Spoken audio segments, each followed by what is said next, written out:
By the end of 1944, Germany wasn't losing the war because it lacked powerful vehicles. It was losing because the war it was fighting no longer matched the machines it was building. What's fascinating and tragic is that some of Germany's most advanced designs appeared when they mattered least. Not because they were bad machines, but because the world around them had already collapsed. This isn't about specs, armor thickness, or wonder weapons. This is about timing, decision-making, and why brilliance on paper means nothing without reality to support it. If you enjoy World War II history told with context instead of myths, you'll probably feel at home here. Subscribe if you want analysis, not legends. Tiger II, Königstiger. When people talk about the Tiger II, they usually talk about fear. About a nearly 70-ton tank with up to 150 mm of frontal armor and the long-barreled 8.8 cm Kw-K43 that could kill any Allied tank at extreme range. But fear isn't a strategy. The Tiger II was designed for a battlefield where Germany could choose when and where to fight, where heavy tanks could maneuver deliberately and dictate engagements. That battlefield no longer existed. Roads were cratered, bridges destroyed, fuel was rationed to desperation levels, and Allied aircraft turned every movement into a gamble. Using the same Maybach engine as lighter vehicles, the Tiger II consumed fuel it didn't have and stressed components that were never meant to carry that much mass. A tank built to dominate movement became a burden the moment movement itself became dangerous. The Tiger II didn't fail because it was weak. It failed because the world that made it viable had already disappeared. Panther Ors. F the Panther Ors.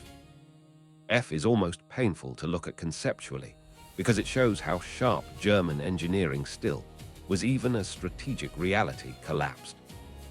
The redesigned Schmalturm turret, improved armor geometry, and continued use of the high-velocity 7.5 cm gun all addressed real shortcomings of earlier Panthers.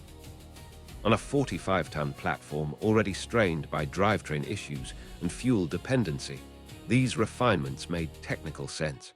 But logic doesn't stop wars from ending. The real question by late 1944 wasn't whether the Panther Ors F was better, but whether it would ever exist in numbers, with trained crews and logistical support.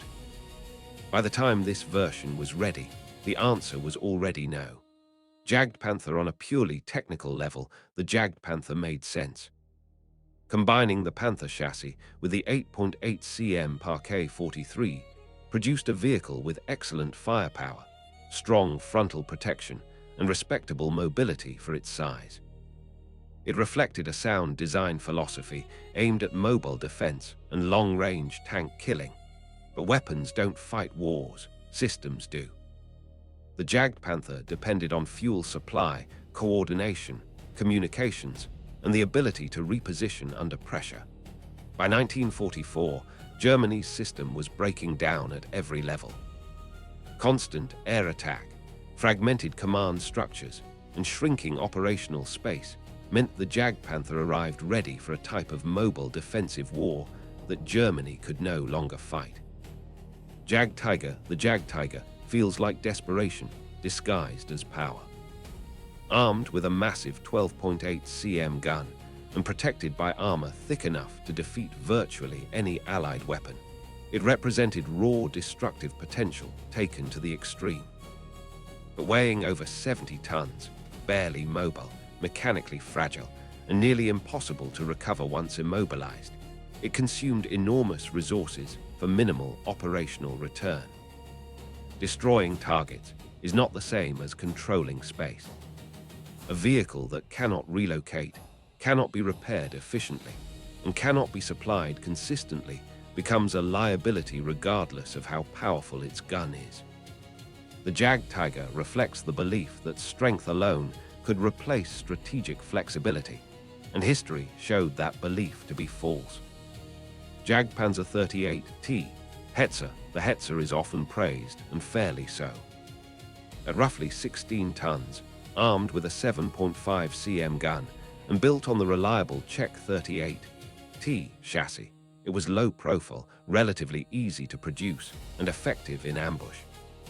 It was one of the few late-war designs that made economic and tactical sense. But even a smart design cannot compensate for the absence of trained crews, coherent command, and operational depth. By the time Hetzers appeared in significant numbers, Germany was no longer maneuvering or shaping battles. It was reacting, falling back, and improvising, and reaction is not a plan. The Sturmtiger is a vehicle that only makes sense when viewed in isolation. Mounting a 380 rocket mortar, it was designed for brutal, close-range urban destruction. But Germany's problem in late 1944 wasn't breaking fortified cities. It was preventing collapse across entire fronts. The Sturmtiger was slow, mechanically complex, and logistically demanding, requiring resources that Germany could no longer spare. Extreme specialization during systemic failure doesn't solve problems, it multiplies them. Panzer WWII the mouse was never really about practicality. Weighing nearly 190 tons, with armor exceeding 200 in places, it was conceived as an invulnerable breakthrough machine. In reality, it required custom infrastructure, specialized transport, enormous fuel consumption, and conditions that simply did not exist. A weapon that cannot be realistically deployed, supplied, or maneuvered doesn't exist in a military sense. The mouse wasn't a battlefield solution, it was a psychological one, and psychology doesn't stop armies. Sd.Kfz 234-4 earlier in the war, speed meant survival. A fast armored car mounting a 7.5 cm Parquet 40 made sense when mobility allowed units to strike, reposition, and disengage. By late 1944, speed meant exposure. With Allied aircraft dominating the skies, open-topped, lightly armored vehicles became vulnerable the moment they moved. Mobility without air cover turned into a liability rather than an advantage. The concept didn't fail. The environment that supported it did. Panzer IV-70. The Panzer IV-70 shows Germany trying to extract usefulness from what it still had. Its low silhouette, long-barreled 7.5 cm gun, and defensive orientation were all sensible responses to Allied armor superiority. But by the time it entered service, winning local engagements no longer meant changing the war. Tactical success had been reduced to delaying defeat by hours or days rather than altering outcomes. Panzerwerfer 42 rocket artillery depends on mobility, concealment, and the ability to relocate quickly after firing. Mounted on a half-track and launching 15 cm rockets, the Panzerwerfer still worked mechanically, but Allied air superiority stripped it of its survivability. Movement attracted attention, concealment became unreliable, and losses mounted quickly. Effectiveness without survivability is temporary at best. Panther, the Panther tells a quiet story that often goes unnoticed. Designed to recover Panthers and Tigers using winches and cranes, it was an essential support vehicle in theory. But recovery vehicles only matter when armies expect to recover and repair their equipment. By late 1944, German units were abandoning vehicles they could no longer fuel, fix, or defend. Even the machines meant to keep the army alive arrived when the army itself was already dying. Sd.Kfz 251-22. The Sd.Kfz 251-22 feels like a snapshot of collapse. Mounting a 7.5 cm Parquet 40 on a half-track wasn't innovation. It was improvisation under pressure.